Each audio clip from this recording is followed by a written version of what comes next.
¿Tienen fecha de caducidad los mandamientos de Dios? ¿Cómo puedo servir a otros en un mundo cada vez más ocupado? En el siguiente episodio analizaremos las amonestaciones que Jacob compartió con su pueblo y cómo éstas siguen vigentes hoy en día. También una muestra más de cómo Dios es el mismo ayer, hoy y siempre. Esto fue Ven, síguelo. Un enfoque práctico de las Escrituras con Eduardo Vadillo y Adrián Diarte. Orgullo, castidad y un mandato del Señor. Ahora sin Nefi, el pueblo escogido comenzaba a sembrar las semillas de la destrucción, tanto física como espiritualmente. Y era una raíz inicua, nutrida por este orgullo y la falta de castidad, lo que Jacob les invitaba a que pudieran arrancar de sus vidas, antes de que esta hierba acabara con el fruto blanco y precioso del amor de Dios en sus vidas. Este es el episodio número 14 ya. Ya 14. Reconciliados con Dios por medio de la expiación de Cristo. Gracias por vernos. Les invitamos a que puedan suscribirse para que más rápido les pueda llegar las notificaciones de estos videos. Y recordarles que la idea de este podcast, Adrián, pues no es sustituir una clase, sino poderles compartir inspiración en sus vidas. Un enfoque práctico de las Escrituras. Así es. Bajarlas al nivel diario de la vida. Eduardo, en el capítulo 1 de Jacob nos encontramos con una circunstancia muy especial. Nefi ya se murió. Ahora Jacob es el nuevo líder espiritual de los nefitas y se enfrenta en un pueblo que ya hay 3 o tal vez 4 generaciones de la generación original que sale de Jerusalén. Hay más gente, hay más pueblo. Y entonces con esto se vienen problemas, como tú ya lo vienes diciendo, problemas de castidad, de orgullo, problemas que actualmente nos enfrentamos a ellos. Es muy interesante para mí cómo el libro de Mormón, a pesar de que se escribió antes de la venida de Cristo, habla del Salvador como tal, como Jesucristo, mientras que en la Biblia se le refiere como Jehová. Estoy seguro que el pueblo nefita tenía una claridad del rol del Hijo de Dios, un poco más clara hablando como pueblo.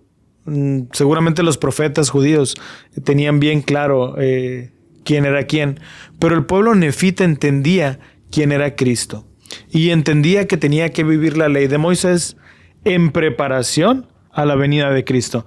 Y es muy interesante esto. Lo vamos a analizar un poquito más adelante en el capítulo, pero... Spoiler alert. Muy bien, entonces vamos a empezar con el capítulo 1 de Jacob. En el versículo 6 dice: y también tuvimos muchas revelaciones y el espíritu de mucha profecía. Por tanto, sabíamos de Cristo y su reino, y que había de venir. Más o menos esto se está escribiendo alrededor de 550 años antes de la venida de Cristo.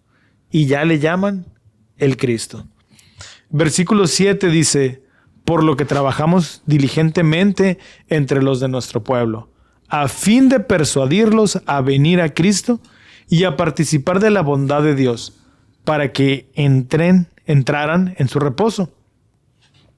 Sino que todos los hombres creyeran en Cristo y contemplaran su muerte y sufrieran su cruz y soportaran la vergüenza del mundo. Por tanto, yo, Jacob, tomo a mi cargo cumplir con el mandato de mi hermano Nefi. Qué buena frase esa.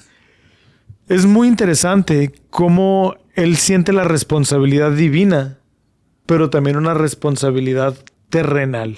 Un compromiso con su respeto, hermano. ¿No? Pues eso es lo que mi hermano quería, mi líder, y yo continúo.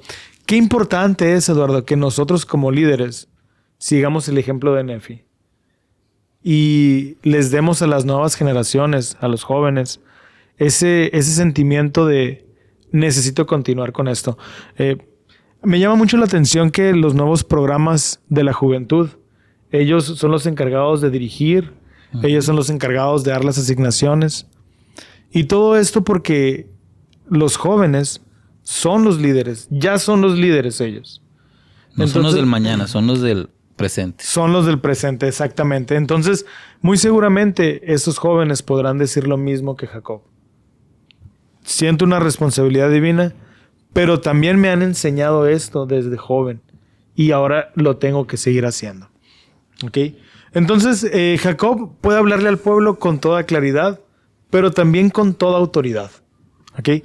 Y versículo 17, empiezan las pedradas, empiezan las amonestaciones. Pedradas muy directas. Dice, Entonces dice, por tanto yo Jacob les hablé estas palabras, mientras les enseñaba en el templo, habiéndome primeramente obtenido mi mandato del Señor. Porque yo Jacob y mi hermano José habíamos sido consagrados sacerdotes y maestros de este pueblo por la mano de Nefi. ¿Por qué es importante, Eduardo, que Jacob haga énfasis en que ha recibido esas amonestaciones para darle al pueblo de mandato del Señor? Hace toda la diferencia saber que tu llamado no es de tu líder del barrio, ¿no? O de la rama, sino que viene de Dios, porque entonces todos los profetas, por ejemplo, son un prototipo de Cristo. Lo representaban. Y todos nosotros, vamos a decir una manera muy imperfecta, somos las manos de Cristo también. Entonces el poder reconocer que este llamado que tú tienes, que a lo mejor a veces puede ser muy pesado, viene de Él. Ese sacrificio de tiempo, esta devoción a otros, a veces sacrificando el tiempo de la familia, viene de Él. Entonces, cuando viene de Dios, nuestra perspectiva cambia. Cuando tú comprendes eso, cambia. Yo tenía un amigo en la misión y recuerdo cuando llegué a esa área, me dijo, soy elder tal, pues yo soy líder de zona por premio de consolación, dijo, porque ya me voy. Y yo dije, pues yo, según recuerdo, es por inspiración, ¿no? Entonces, cuando no tenemos esa certeza de que hemos sido llamados, pues es muy fácil que no vayamos a hacer las cosas como Él quiere, que no vayamos a soportar incluso, como dice ahí, las cruces del mundo, ¿no? Al tratar de cumplir. Y yo creo que todos podemos recordar líderes que han tocado nuestro corazón y que hemos tenido la suerte de tener en nuestras vidas. Aquellos obispos que se levantan a las 5 de la mañana para pasar por los jóvenes a seminario, aquellas presidentas de sede de socorro que hacen unas actividades magníficas. Y son personas que, como tú dices, entienden que el llamamiento viene de Dios. Y hace toda la diferencia. Si el llamamiento me lo dio mi presidente de estaca o mi obispo, pues le puedo fallar. Al final del día es un semejante mío. Uh-huh. Pero si el llamamiento viene de Dios, Él sabe qué es lo que yo necesito en esta vida. Él sabe el impacto que va a tener y vale más que le eche todas las ganas. Así es.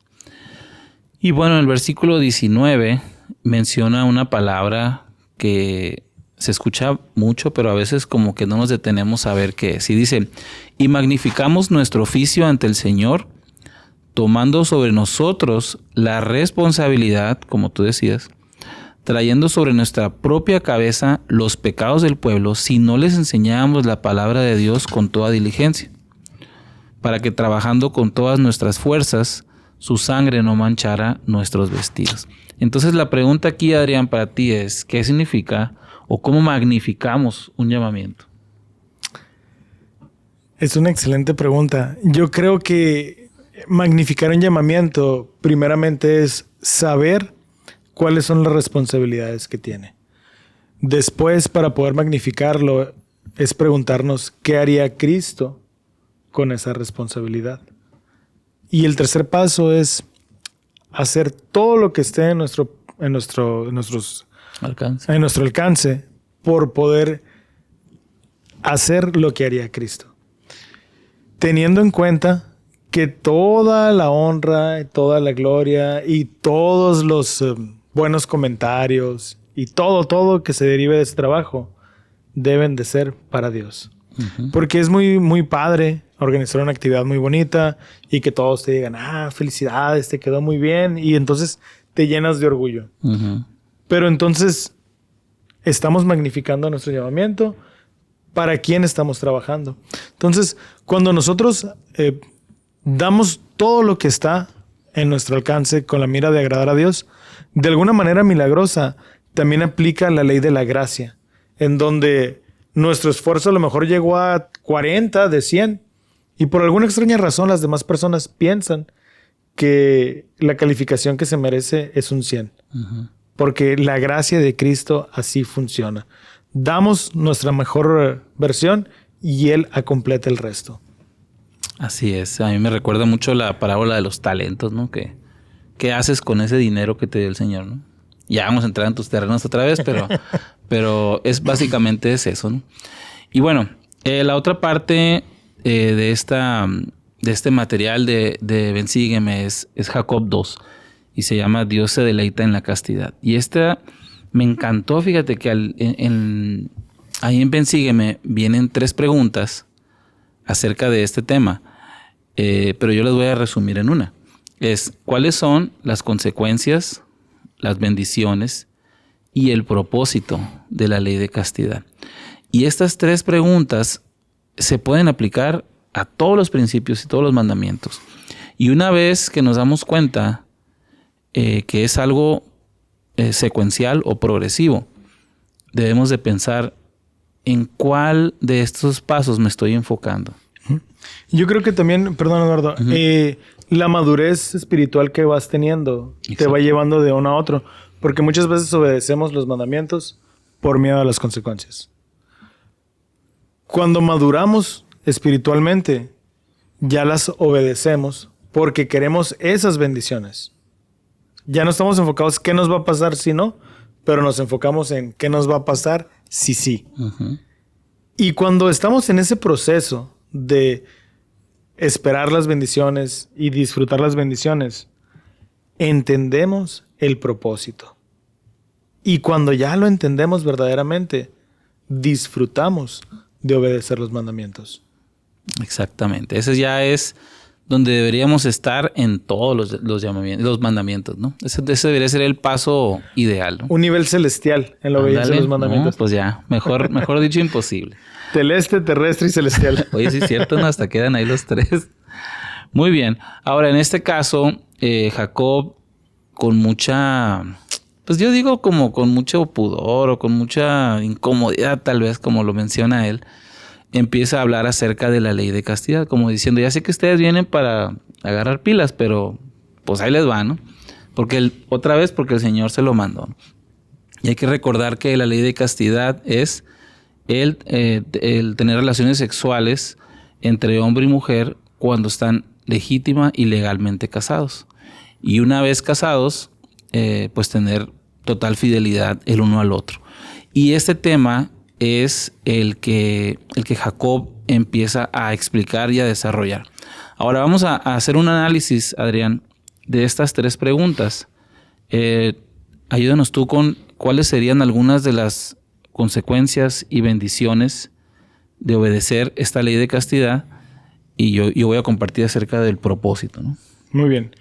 Bueno, mira, primeramente parte de las consecuencias de no obedecer la ley de castidad, estamos quitándole la parte divina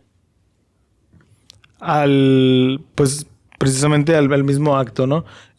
Nosotros tenemos la gran oportunidad de ser copartícipes en el plan de Dios, trayendo sus espíritus a cuerpos que nosotros podemos crear. Entonces compartimos el título de creadores junto con Dios. Entonces, cuando nosotros perdemos de vista este enfoque de participar en el plan de salvación, trayendo nuevos espíritus a que tomen cuerpos, y lo hacemos únicamente por pasión o por deseo, convertimos el regalo de Dios, uno de los más importantes que hemos tenido, en vanidad. Entonces perdemos respeto y perdemos de mira la voluntad de Dios. Entonces, básicamente estamos tomando en vano el mandamiento que Él nos ha dado. Ese es uno de los problemas de no obedecer la ley de castidad en base a los límites que tenemos. Otro de ellos es que convertimos a las personas en objeto y pierden la calidad de hijos e hijas de Dios. El primer mandamiento es amarás a Dios con todo tu corazón. ¿Okay? Y entonces, al violar la ley de castidad, dejamos de amar a Dios porque nos amamos más a nosotros mismos. Y el segundo mandamiento es amarás a tu prójimo como a ti mismo. Y al convertirlo en un objeto de deseo o de satisfacción carnal, dejamos de amar a nuestro prójimo. Entonces, básicamente, el violar la ley de castidad nos lleva a violar los dos grandes mandamientos. Fíjate que agregando lo que tú dices, hay una cita del elder Jeffrey R. Holland en un discurso que se llama La pureza personal. Fíjate lo que dice.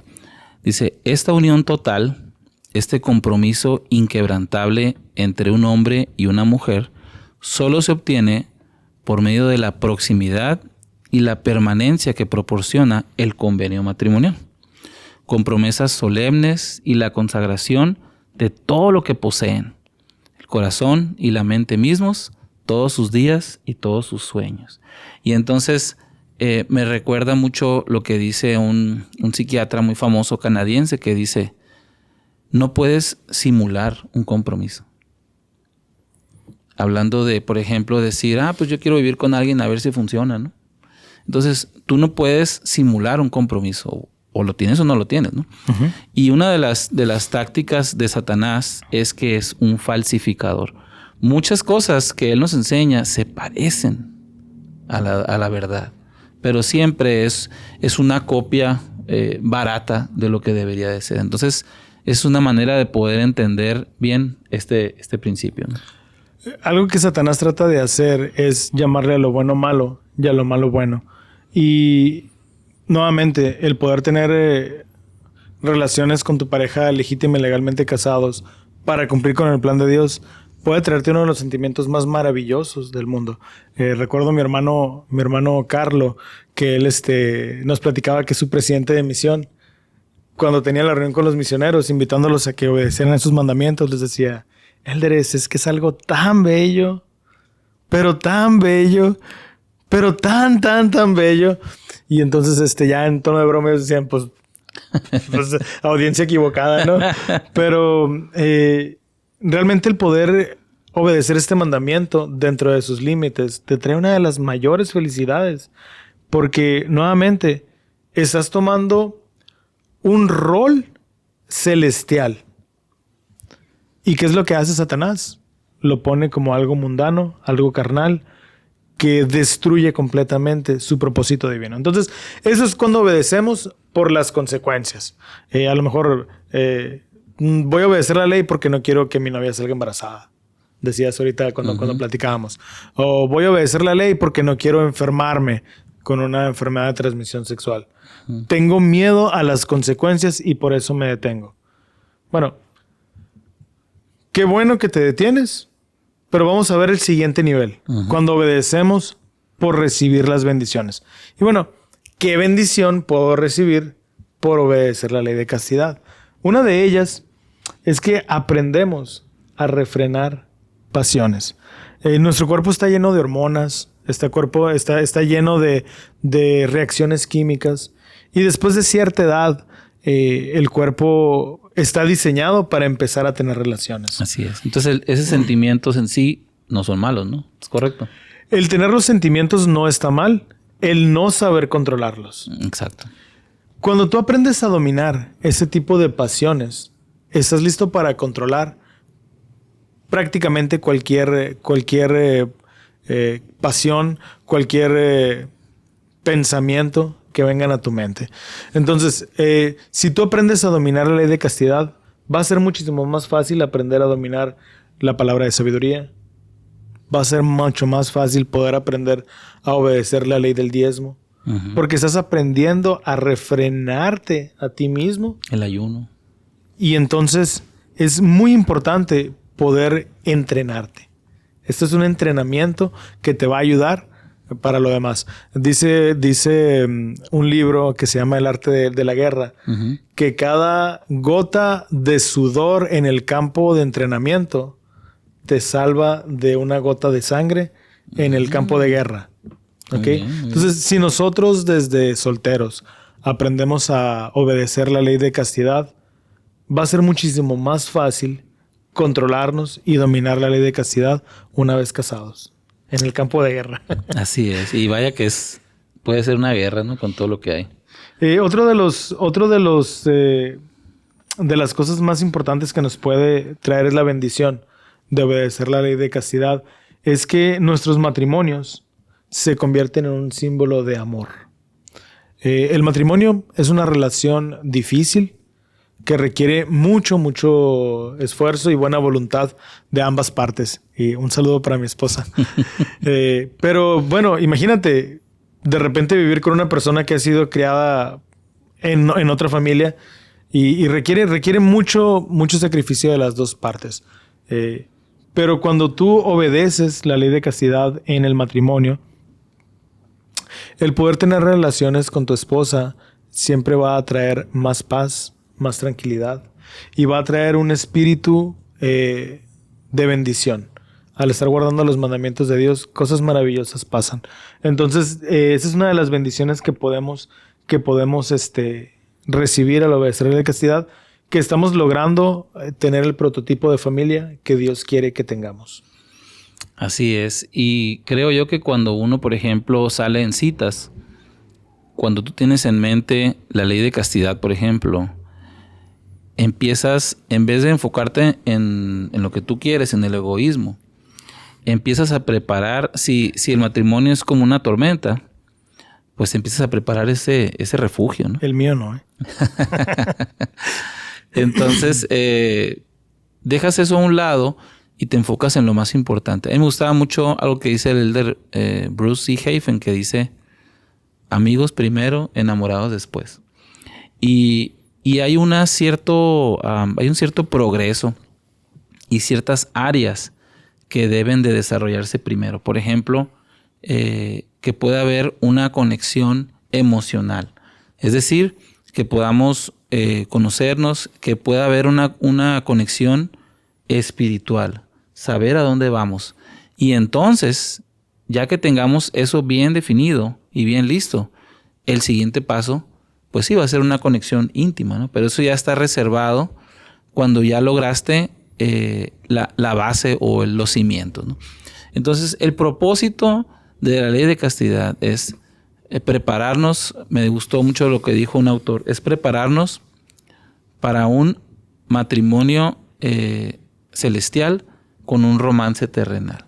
Es aprender a amar de una manera eterna.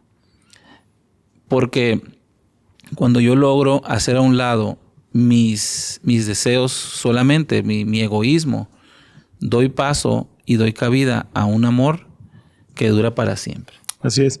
Es bien interesante ver las estadísticas de divorcio, Eduardo. Cuando la estadística explota en la mujer inicia los divorcios después de los 40, pero se duplica y se triplican inclusive. Y es muy interesante cómo tiene que ver también con los cambios hormonales que el cuerpo normal va teniendo. Entonces, cuando tú aprendes a tener un matrimonio basado en algo más que algo físico, exacto. Entonces cuando lo físico pierde velocidad o deja de estar presente, existen otros pilares que mantengan las relaciones, como lo mencionabas. Sí, pues decía, por poner un ejemplo más cotidiano, decía José, hasta la belleza cansa. Entonces, no puedes basarte en solamente el cómo se ve, en el físico de la persona. Eso es una parte, pero lo importante sí, claro. Importante. Pero fíjate, algo también que pasa. Me gustaba mucho a mí un programa y decía una serie, decía una de los personajes, ¿nunca te ha pasado, conoces a alguien que está hermoso, dice, es una mujer, ¿no? Hermoso, pero cuando platicas con esa persona, se le quita esa belleza. Y a veces te puedes encontrar con alguien menos agraciado, pero cuando empiezan a platicar, a contar sus sueños, al ver el interés, se te hace la persona más guapa del mundo, ¿no? Entonces, trabajemos primero en eso, logremos el propósito de lo que es la ley de castidad y podamos tener felicidad en nuestras vidas, ¿no? Volviendo un poquito a la historia que estamos contando, ¿por qué Jacob quería enseñar estos principios a su pueblo nefita, que ahora él era el responsable? Cuando nosotros no entendemos el verdadero propósito de los mandamientos, todo es justificable. Por ejemplo, si no quiero vivir la ley de castidad por miedo a tener familia fuera del matrimonio, pues encuentro maneras para que la persona no salga embarazada. Uh-huh. Cuando estoy haciendo las cosas por miedo, entonces en cualquier momento me voy a envalentonar, voy a agarrar valor y voy a hacerlo. Entonces, yo creo que aquí lo que Jacob quería es que su pueblo entendiera la parte central de Cristo, de que Él iba a venir y aunque iba a pagar por todos sus pecados, nosotros le estamos tirando a un reino celestial. Entonces, es bien importante que nosotros en el día a día podamos entender y tener claro cuál es el propósito real de nuestra existencia y que los mandamientos están para traernos felicidad. Así es. Ahora, ¿por qué este mandamiento en particular es tan subestimado hoy en día? Pues es la típica jugarreta que ya sabemos de Satanás. Las cosas más importantes, las cosas más espirituales, más bellas, lo convierte en algo trivial para que más personas quieran desobedecer esta ley. Entonces, se cumple la escritura de que a todo lo bueno se le llamaría malo, y a las personas que quieren vivir la ley de castidad se les llama tontos, antiguos, un sinfín de diferentes insultos y nombres. Entonces, mientras le damos más importancia al reconocimiento, a la satisfacción propia, estamos descartando lo que es los mandamientos de Dios. Y ese es el plan de Satanás. Como veíamos en capítulos anteriores, el ir envolviéndonos con esa tela tan delgadita que parece que no tenemos entre nosotros. Que ni se siente. Cuando realmente el desobedecer la ley de castidad destruye vidas, destruye espíritus y muchas veces destruyes la vida de otros también. Exactamente. Y como dice Elder Holland, va a llegar un punto donde cuando incluso tú quieras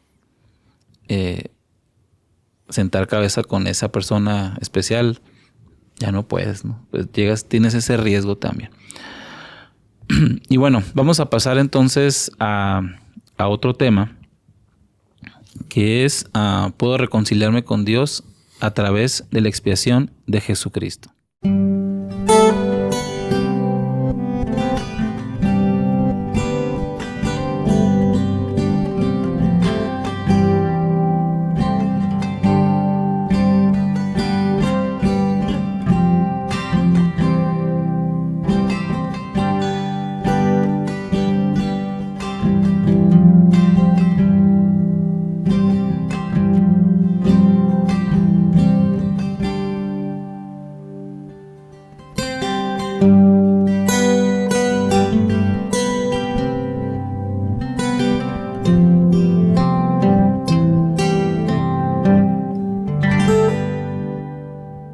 Probablemente una de las mayores bendiciones al obedecer la ley de castidad es que estás en sintonía con el Espíritu y puedes estar listo para recibir revelación. Jacob invita a su pueblo primeramente a obedecer la ley de castidad y en segundo a prestar atención a las revelaciones y el propósito de esas revelaciones. Vamos a leer un poquito los versículos de Jacob 2 y del capítulo 2 de Jacob, y el versículo 4, Eduardo, empieza diciendo: porque hemos escrito estas cosas para este fin, que sepan que nosotros sabíamos de Cristo y teníamos la esperanza de su gloria muchos siglos antes de su venida. Y no solamente teníamos nosotros una esperanza de su gloria, sino también todos los santos profetas que vivieron antes que nosotros. Esto que platicábamos, ellos ya sabían de Cristo. El 5 dice, he aquí, ellos creyeron en Cristo, hablando de los profetas antes de él, y adoraron al Padre en su nombre. Y también nosotros adoramos al Padre en su nombre. Y con este fin guardamos la ley de Moisés, dado que orienta nuestras almas hacia Él. Y por esta razón se nos santifica como obra justa. Ellos entendían el porqué de obedecer la ley de Moisés, que es tan complicada, ¿verdad? Uh-huh. Tan llena de simbolismos. No solamente lo que debían de hacer, sino por qué lo debían de hacer. Entendían el propósito de los mandamientos. ¿Me podrías ayudar con el versículo 6 y 7, por favor? Sí. Dice, por tanto, escudriñamos los profetas y tenemos muchas revelaciones y el espíritu de profecía. Y teniendo todos estos testimonios, logramos una esperanza y nuestra fe se vuelve inquebrantable. Me encanta esa descripción. Al grado de que verdaderamente podemos mandar en el nombre de Jesús y los árboles mismos nos obedecen, o los montes o las olas del mar. Y en el 7 dice, no obstante, el Señor Dios nos manifiesta nuestra debilidad para que sepamos que es por su gracia y sus grandes condescendencias para con los hijos de los hombres por las que tenemos poder para hacer estas cosas. Qué especial, Eduardo, que se nos invita a entender el propósito y a obedecer, pero después nos dicen, por más que obedezcas, por más que tú tengas obras, no son tus obras lo que te van a salvar. Es la gracia. Después de hacer todo lo que tú puedes, de todas maneras no es suficiente. Ocupamos la gracia. Y eso es bueno, porque es lo mismo que decía Pablo, ¿no? Somos salvos por gracia, no por obras. Y hay mucha gente, y hay un debate que tiene siglos, ¿no? Pero la fe sin obras es muerta, pero no por obras. Entonces, pareciera que son puntos que se contradicen, pero no. Son dos aspectos de una misma verdad. La fe sin obras es muerta, es cierto. Pero no somos salvos por la gracia, no somos salvos por obras, ¿no? Somos salvos por la gracia. También es cierto. Yo lo veo más como, para poder alcanzar la gracia, tienes que tener las obras suficientes. Claro. Si no te esfuerzas el máximo, no vas a poder agarrarte de la gracia que te va a llevar hasta el final.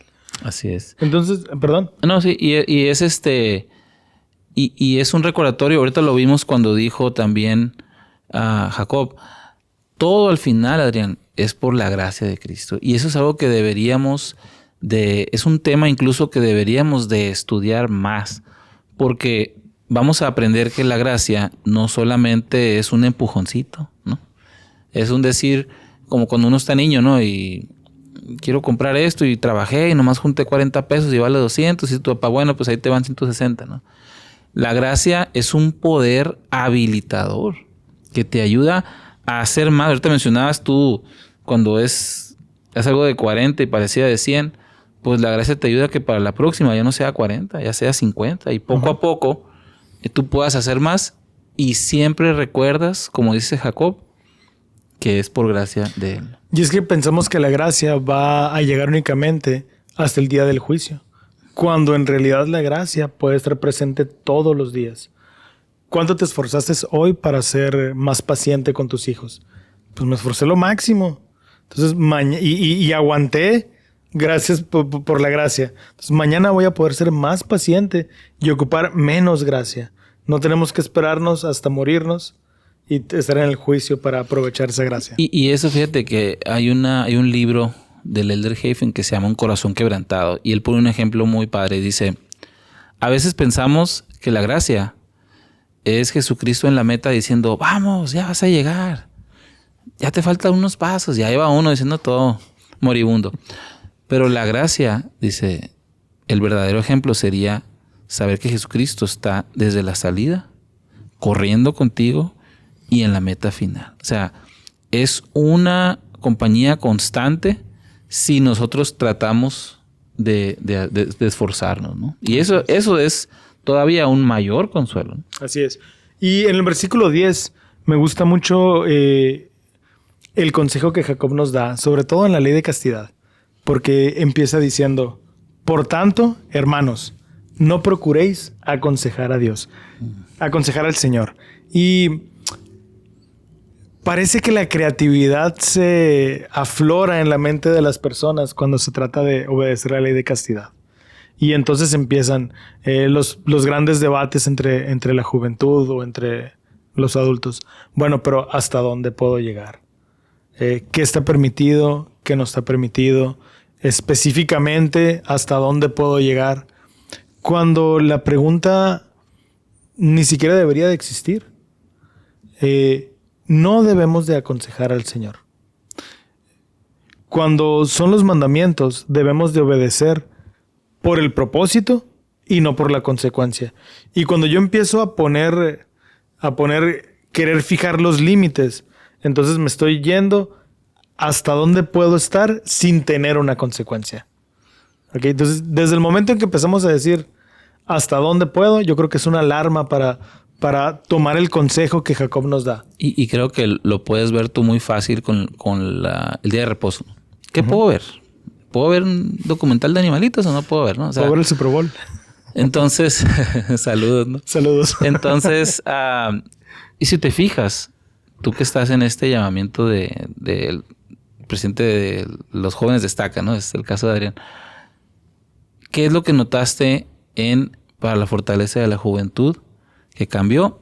Que ya no hay una lista de cosas. Son principios. Y ese debería ser nuestra manera de abordar cualquier mandamiento, es yéndonos al propósito principalmente. Y entonces sí, como cuando dice en la entrevista para la recomendación del templo, ya las preguntas personales que puedas tener acerca del uso, pues eso ya lo puedes distinguir a través de revelación personal, ¿no? Pero es muy diferente una duda sincera. Claro. A querer decir, bueno, hasta aquí me es lícito hacerlo. Porque entonces ya nos comportamos como los fariseos. Exacto. Okay, que no buscamos el propósito, buscamos el cumplimiento de la ley por el simple cumplimiento de la ley. ¿Y cómo no hacerlo? Y cómo librarme de él. Okay. Entonces dice, no procuréis aconsejar al Señor, regresando al versículo 10. Antes bien, aceptad el consejo de su mano. Porque he aquí, vosotros mismos sabéis que Él aconseja con sabiduría, con justicia y con gran misericordia sobre todas sus obras. Para terminar esta parte, dice el 11. Así pues, amados hermanos, reconciliaos con Él por medio de la expiación de Cristo, su unigénito Hijo, y podréis obtener la resurrección. Eduardo, ¿cómo podemos reconciliarnos con Cristo diariamente? Sabes que esa palabra me ha, no intrigado, pero me ha llamado mucho la atención. Te fijas que reconciliados habla de, una relación, ¿no? Hay una relación entre nosotros y Cristo. Y eso se puede perder cuando nosotros desobedecemos, ¿no? Pero ese reconciliarse me encanta. Yo siempre soy de la idea de poder volver a lo básico. Y en la guía de estudio para las escrituras viene una definición del arrepentimiento que siempre que puedo la comparto porque se me hace tan sencilla pero a la vez tan profunda, porque dice, el arrepentimiento es un cambio que se efectúa en el corazón y en el modo de pensar, lo cual significa adoptar una nueva actitud en cuanto a Dios, en cuanto a uno mismo y en cuanto a la vida en general. Y el arrepentimiento, pues sí, dice, ¿no? Implica que la persona se aleje del pecado, que es lo que normalmente lo asociamos, dice.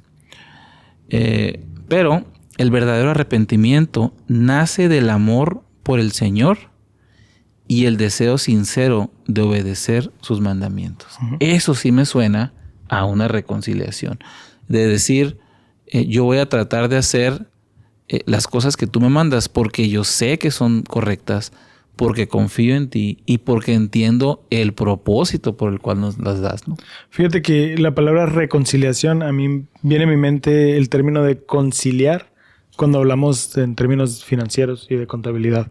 Cuando tú una contabilidad la concilias, significa que quedas en ceros, que hay tanto en esta columna como en esta otra columna. Entonces, cuando yo me tengo que reconciliar con Dios, es porque estoy desbalanceado. estoy faltando dar esa desobediencia al mandamiento de Dios.